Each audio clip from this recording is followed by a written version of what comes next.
الحمدللہ عز و جل عید الاضحیٰ کی لائیو ٹرانسمیشن جاری ہے، اور آج ایک عجب سما ہے ماشاءاللہ شہر کراچی میں مختلف جگہوں پہ جانا ہوا اور قربانی کی خالیں بھی جمع ہو رہی ہیں حضور۔ میں ابھی ایک اسٹال پہ گیا جہاں پر ہماری یہ اجتماعی قربانی ہو رہی ہے۔ نارملی میرا اس طرح کا اجتماعی قربانی کے اسٹال پہ جانا نہیں ہوا تھا کیونکہ پاکستان میں کم ہوتا تھا، لیکن آج میں خود اتنا حیران ہوا کہ جو سسٹم ہے دعوت اسلامی کا اور جس طریقے سے وہ اجتماعی قربانی کر رہے ہیں، یعنی حفظان صحت کے اصولوں کا خیال بھی ہے، شرعی تقاضوں کا خیال بھی ہے۔ بلکہ ابھی یہ جیل چورنگی فیضان مدینہ کے قریب ہی ہے، میں اس کے اسٹال پہ گیا تو وہاں 100 سے زیادہ جانور قربان ہوں گے، اور انہوں نے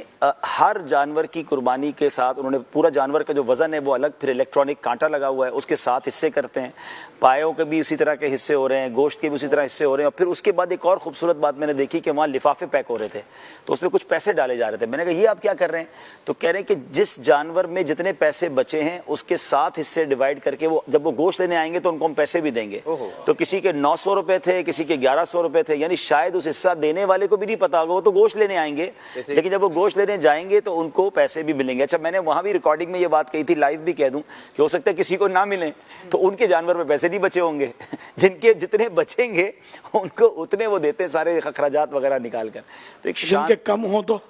نہیں، وہ تو ہم اس یہ سودا نہیں کرتے، ہم لیں گے نہیں، ہمارا سودا پورا ہوتا ہے، ہم جانور پیسے اتنے حصے میں لے لیتے ہیں کہ بچتے ہوں گے، کم نہیں ہوتے۔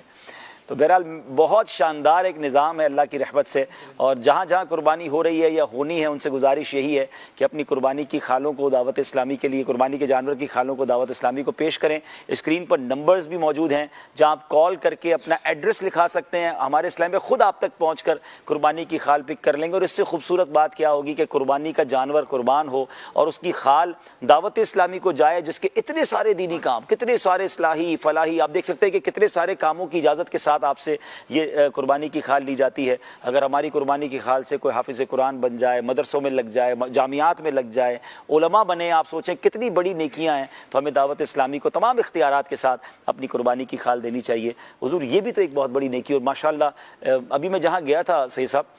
وہاں اسٹال پر چارٹرڈ اکاؤنٹنٹ تھے، اسلامی بھائی جو یہ کام کر رہے تھے، پروفیشنل مجلس کے اسلامی بھائی تھے، یعنی سارے اچھی کوالٹی کے پڑھے لکھے لوگ تھے، اور وہ باقاعدہ ان کے کپڑے بھی مطلب خون آلود ہو رہے تھے، وہ قربانی کے جانوروں کی وہ حصے داری کر رہے تھے۔ حضور یہ جو آپ نے، میں تو بچپن سے دیکھ رہا ہوں، یہ جو جذبہ دعوت اسلامی والوں کو آپ نے عطا فرمایا ہے، یہ کیسا جذبہ ہے کہ عید کے دنوں میں جب گھومنے پھرنے، کھانے پینے، انجوائے کرنے کا ہوتا ہے، ہزاروں میں کہہ سکتا ہوں کہ اس وقت عاشقان رسول دعوت اسلامی کے ذمہ داران نوجوان بھی اس میں ہوں گے جو قربانی کی خالیں جمع کر رہے ہیں اور گویا اپنی عید قربان کر رہے ہیں۔ میں نے جذبہ نہیں دیا ہے، اصل تقسیم ہے۔ یہ کوالٹی جب سے ہوش سنبھالا تب سے دیکھی ہے۔ سماجی ادارے ہوتے ہیں، جیسے ہماری برادری کا جو ادارہ تھا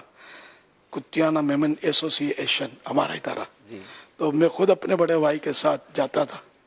اور ٹھیلا چلاتا تھا۔ اپنے لڑکپن بچپن کی بات کرتا ہوں، یہ سمجھ لو، پتہ نہیں بالغ بھی ہوں گا نہیں ہوں گا، اور ہم لوگ جاتے تھے اور علاقوں میں آوازیں لگاتا تھا۔ میں بولکا تو ہوں، اس وقت گجراتی بہت چلتی تھی تو میں آوازیں لگاتا تھا، قربانی نہیں کھالو کتیانہ میمن ایسوسی ایشن نے آپ، یہ تو آج آپ یہ صدایں لگاتا تھا۔ صدا تو آج کلپ بن جائے گی تو میری تو برادری کی ہے، سبحان اللہ، دعوت اسلامی بھی میری ہے، وہ بھی آخر میری تو برادری ہے، اور یہ بھی نیک کام کرتے ہیں۔ اور اس میں پلس یہ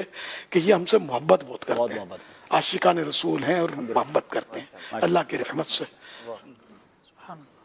ماشاءاللہ، میرا شروع سے مان رکھتے ہیں یہ کیا بات، بالکل ایسے ہی۔ لوگ۔ یعنی حاجی رضا ان کے یہاں پڑھتے تھے، کتیانہ میمن ایسوسی ایشن کی اسکول میں، چھوٹے تھے نا، تو یہ حاجی رضا ہیں، سارے یونیفارم پہنے، یہ امامہ باندھ کے اپنے بس وائٹ لباس جو ہمارا جو ہے بچپن سے پہنتے، یہ چھوٹے تھے تو اس میں جاتے تھے۔ اب اس میں مسائل ہوئے، اعتراضات شروع ہوئے، پھر ان کی ہماری کمیٹی نے فیصلہ کیا کہ الیاس قادری کا بیٹا ہے، اس کو کچھ مت کہو، کیا بات، یہ جس بھی لباس میں آئے بھلے آئے۔ تو یہ ایک عجیب و غریب فیصلہ ہوا ان کا کہ یہ اتنا محبت کرتے ہیں، یہ بتانے کا مقصد ہے۔ الحمدللہ مجھ سے، دعوت اسلامی سے ہی لوگ، اللہ ان محبتوں کو سلامت رکھے، اور جتنے بھی عاشقان رسول جنرلی ہم سے محبت کرتے ہوتے ہیں، ہم مطلب ان کا بگاڑتے تو کچھ نہیں ہے، الحمدللہ ہم تو سب کے لیے دعائیں کرتے ہیں یار، اللہ سب کو ترقی دے اور سب کو دین و دنیا کی بھلائی دے. ہم جو بھی کام کریں بس اللہ کو راضی کرنے والا کام ہو، اس کے حبیب کو خوش کرنے والا کام ہو اور ثواب ملے ایسا کام ہو، اللہ کرے.